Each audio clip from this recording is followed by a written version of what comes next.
అదే RTV app వార్తల్ని క్షణాల్లో చదివే అవకాశం ఉంటుంది. ఒక న్యూస్ పేపర్, ఒక టెలివిజన్ ఛానల్ మీ చేతుల్లో ఎప్పుడూ ఉంటాయి.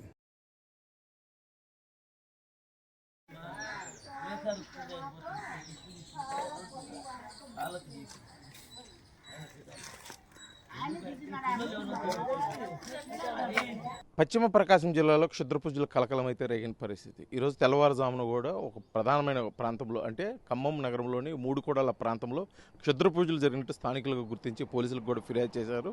దీనిపై పోలీసులు కూడా కేసు నమోదు చేసుకుని విచారణ చేపడుతున్నారు. ముఖ్యంగా ప్రధాన కూడలో ఆ ప్రాంతంలో కూడా ముగ్గు వేసి నిమ్మకాయలు పసుపు కుంకుమ వేసి ఒక మనిషి ఆకారంలో ఒక బొమ్మను కూడా చేసి అక్కడ క్షుద్ర పూజలు చేశారు అనే ఆనవాళ్ళు అయితే కనిపించే పరిస్థితి. ఒక్కసారిగా జరిగిన సంఘటన కూడా స్థానికంగా ఉన్న ప్రజలు ఎంతో భయాందోళనకు గురవుతున్నారు. ఎందుకంటే ఇప్పటికే మూఢనమ్మకాల మీద అతి విశ్వాసంతో ఉన్న కొంతమంది ఈ మూఢనమ్మకాలకు బలైన సంఘటనలు కూడా పశ్చిమ ప్రకాశం జిల్లాలో అనేకం జరిగిన నేపథ్యంలో ఇటువంటి సంఘటనలు మరొకసారి పునరావృతం కావటం పట్ల కూడా స్థానికంగా ఉన్న ప్రజలు అయితే కొంత భయాందోళనకు గురవుతున్నారు. ఎందుకంటే గతంలో కొంతమంది క్షుద్ర పూజలు చేయడం వల్ల కొంతమందికి అనారోగ్య పాలై వాళ్ళు మృతి కూడా చెందడం జరిగిందని చెప్పేసి స్థానికులు చెప్పుకున్న పరిస్థితి. దీనిపై కూడా అప్పట్లో పోలీసులు కేసులు కూడా నమోదు చేసుకుని విచారణ చేశారు.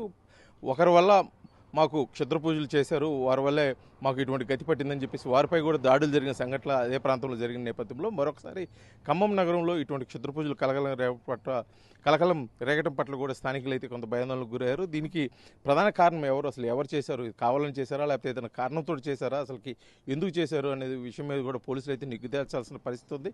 త్వరితగతిన పోలీసులు దీనిపై విచారణ చేపట్టి దోషులను అయితే కఠినంగా శిక్షించాలి. ఇటువంటి సంఘటనలు మరొకసారి పునరావృతం కాకుండా చూడాల్సిన బాధ్యత కూడా ఉంది. ఎందుకంటే ప్రజల్లో రోజు రోజుకు పెరిగిపోతున్న ఈ మూఢ విశ్వాసాల కారణంగా కూడా ఇటువంటి క్షుద్ర పూజలకి కొంతమంది బలవుతున్నారు, కొంతమంది దానికి దాసోహం అయిపోయి ఆ క్షుద్ర పూజలకి బలవుతున్న పరిస్థితి అయితే ఉంది. ఇటువంటి సంఘటనలు జరగకుండా చూడాల్సిన బాధ్యత అయితే పోలీసులపై ఉందని చెప్పేసి కూడా స్థానికులు అయితే తమ ఆవేదన వ్యక్తం చేస్తున్న పరిస్థితి ప్రకాశం జిల్లా ఖమ్మం నుంచి అయితే కనిపిస్తుంది. సార్ మా ఇళ్ళ కాడ ఇట్లా చేతుపడి బొమ్మలు దండి పెట్టి చూసింది మేమందరం చేసి భయపడినాం సార్. వచ్చి మీరేంటో చూడ కొద్దిగా దాన్ని అబ్జర్వ్ చేయండి. చూసారు పిల్లలు అందరు దలుచుకుంటున్నారు, బాగా నడిబోర్డులో పెట్టిపోయింది సార్.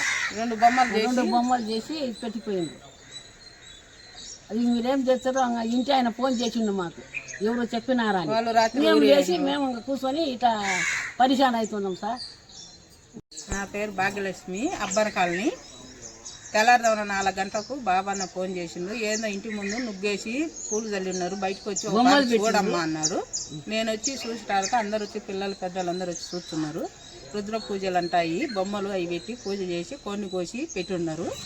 ఇదే చేసిన మా ఇంట్లో పక్కల ఏది చేయరని గ్యారెంటీ ఏంది. మంత్రం వచ్చి సావదగిన కానీ ఇంకా దిక్కు లేదు.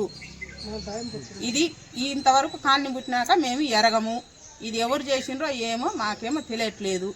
మా బజార్లోనే చేసిండ్రు. ఇది మరిన్ని వీడియోస్ కోసం ఛానల్ ని సబ్స్క్రైబ్ చేయండి. లేటెస్ట్ అప్డేట్స్ కోసం వాట్సాప్ ఛానల్ ని ఫాలో అవ్వండి. అండ్ లింక్ డిస్క్రిప్షన్ లో ఉంది.